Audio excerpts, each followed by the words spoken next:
Nessa primeira aula, ela tem como título As formas de estudar a história e a gênese da história do Brasil. Uh, Antes, porém, para que vocês compreendam a partir de que olhar, a partir de que ponto de vista nós vamos estar abordando esse assunto ao longo dessas 12 aulas, é importante que me apresente e fale um pouco da minha trajetória acadêmica. Meu nome é Ramati Jacim, sou professor do bacharelado de Ciências Econômicas e do bacharelado de Ciências e Humanidades da Universidade Federal do ABC e sou membro do NEAB, que é o Núcleo de Estudos Africanos e Afro-Brasileiros da Universidade, um núcleo criado por professoras e professores que são especialistas na questão racial, tanto aqueles que estudam a África, que estudam a diáspora, que estudam especificamente o Brasil. Então, são professores das mais diversas áreas, da área de sociologia, da antropologia, da filosofia, da história econômica, enfim, de relações internacionais.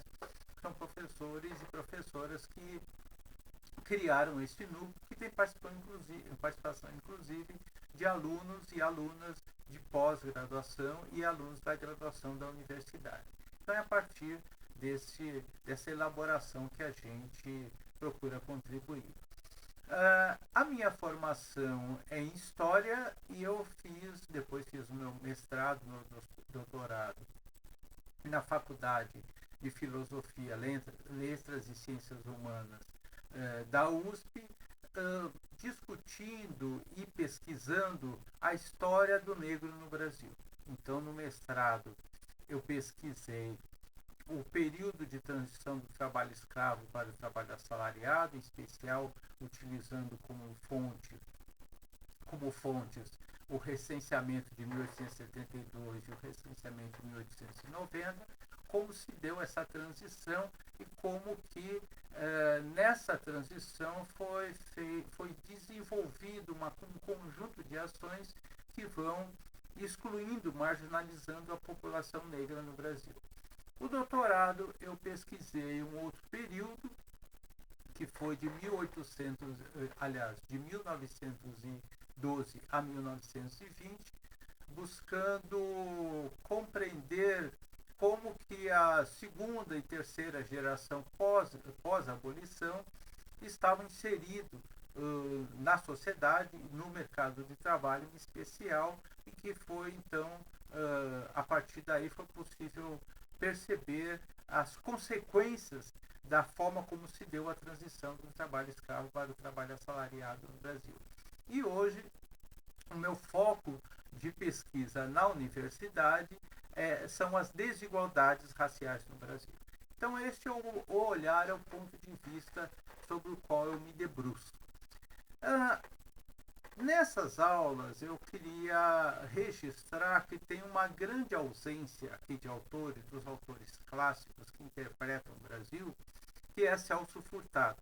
E essa ausência não foi por esquecimento, é porque eu tenho a compreensão que o Celso Furtado ele é um autor tão denso, ele teve uma contribuição tão grande para a interpretação do Brasil, que seria o caso, talvez, de promover ou de elaborar um segundo curso abordando esse autor por conta da importância que ele tem e principalmente pelo olhar particularmente econômico e bastante revolucionário que esse autor teve. Então, penso num segundo módulo, num segundo curso, abordar de forma aprofundada esse autor e outros autores também contemporâneos que desenvolveram olhares bastante significativos da nossa história. Muito bem. Nós temos formas de compreender a história, de estudar a história e de estudar a humanidade. Os seres humanos, eles procuram compreender o mundo que nos cerca. Nós temos basicamente 3 formas de compreendermos o mundo que nos cerca. Desde o início da humanidade, evidentemente, os seres humanos procuravam compreender este mundo, entender os fenômenos. Então, a primeira forma de compreender o mundo que nos cerca foi uma forma religiosa. Os seres humanos, a partir da observação dos fenômenos da natureza, procuravam compreender e interpretar esses fenômenos e estabelecer formas de interagir com essa natureza, que em alguns momentos ela lhes era hostil, em outros momentos essa natureza ela lhes proporcionava melhores condições de vida.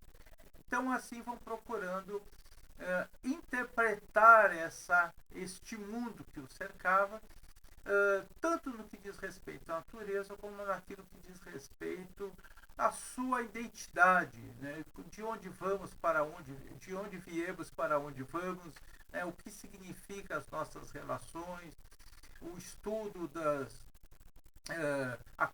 procurar compreender a natureza do desenvolvimento do ser humano e por aí vai.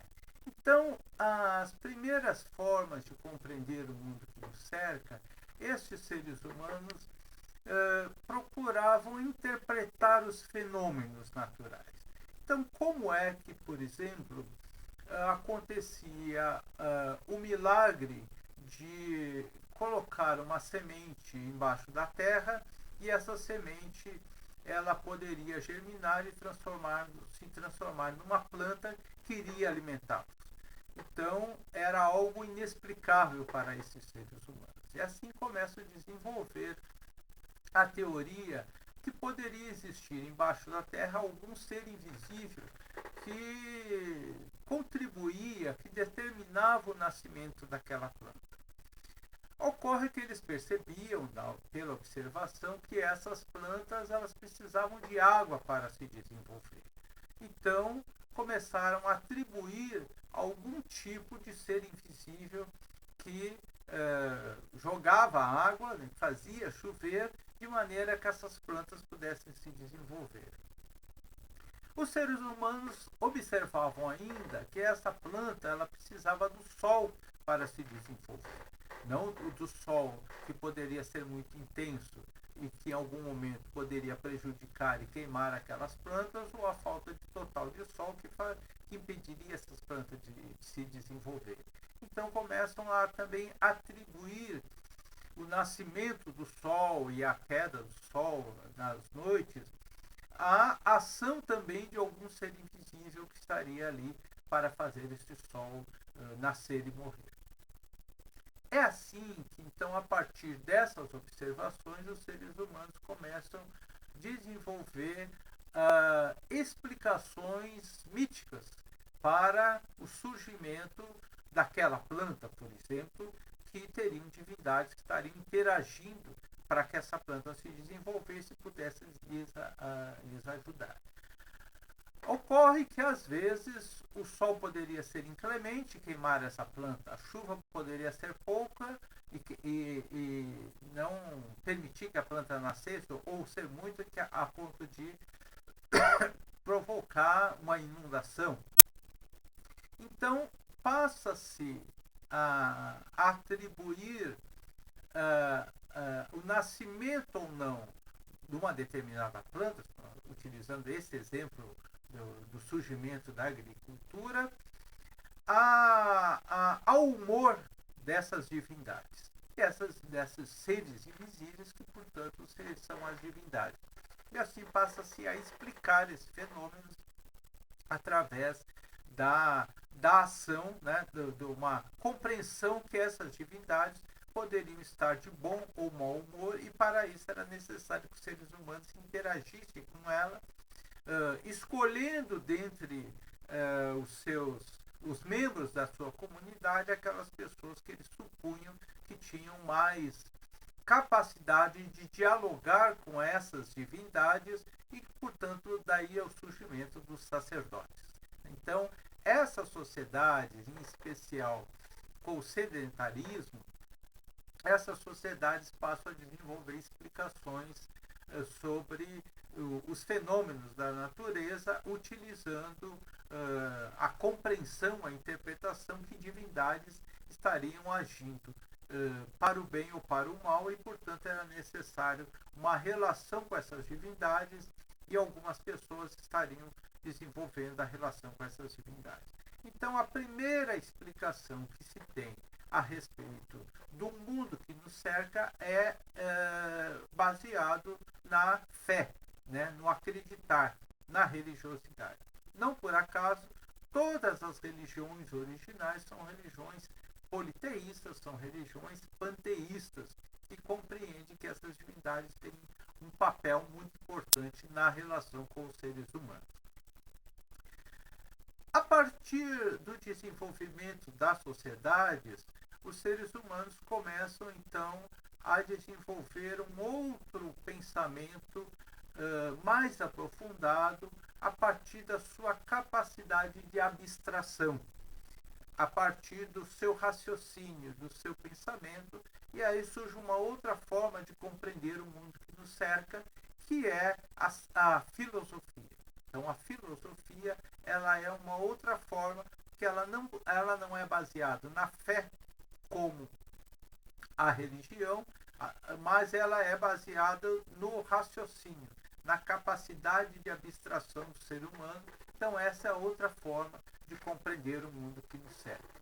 Em seguida, esses seres humanos começam a perceber que a compreensão desses fenômenos, seja os fenômenos naturais, seja o comportamento do próprio ser humano, seja os questionamentos a respeito dos desígnios do ser humano, quem criou este próprio ser humano, quem criou a Terra, quem criou o planeta, quem criou as estrelas, enfim, tudo isso que cerca o ser humano começa então a desenvolver o raciocínio, mas o raciocínio baseado na experimentação, na mensuração.